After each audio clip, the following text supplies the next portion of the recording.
अब अपनी चोरियों को छुपाने के लिए ये हरकतें कर रहे हैं। तुम्हें इलेक्शन कमीशन ने चोर करार दिया और तुम्हें घड़ी चोर नई नई कहानियां आ रही हैं। कीमती घड़ी जिसको आपने पाकिस्तान के तोशाखाने में रखना था ताकि यादगार रहता, और जब तक पाकिस्तान है और इंशाअल्लाह रहेगा तब तक ये सऊदी अरब के साथ दोस्ती की अलामत रहती है हमारे तोशाखाने में, आपने बाजार में जाकर बेच दिया। पता नहीं ये क्या गैंग है करप्शन का, एक छोटा सा गैंग है ना उनके करप्शन का, और जिसने भी उनकी पार्टी छोड़ी है उसी ने उनके ऊपर करप्शन का इल्जाम लगाया है। दूसरी पार्टी में ऐसे रिवाज नहीं है। आपके यहां यही रिवाज है, जिसने आपको छोड़ा है उसने आपको करप्ट कहा है। एक जमाने में जनरल आगा यहया खान हुआ करते थे तो कहा जाता था कि वहां पर हुकूमत जनरल रानियों की है।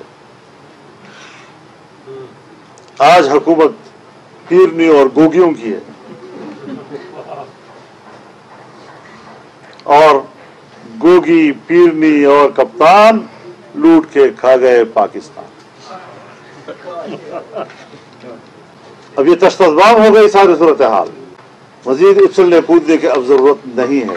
कल तक अमरीकी साजिशी बयानिया जिससे आपने हमारे बैनुल-अक़वामी ताल्लुकात पर मनफी असरात मुरत्तब किए, हमारे बाहर के एतमाद को खराब किया, हमारे ताल्लुकात को खराब किया, और हमारे दुश्मनों को तक़वियत दी आपने। माशी तबाही एक होती है, कुछ गलतियां हो जाए आपसे, ठीक है, हो जाती है, फर्जी भी होती है, इदारे से भी हो जाती है, लेकिन जहां पॉलिसी ये हो कि आपने मुल्क को तबाह करना है, आप उस जुमरे में आते हैं। अब अवाम की नजर में ये गद्दारी ना हो तो क्या हो?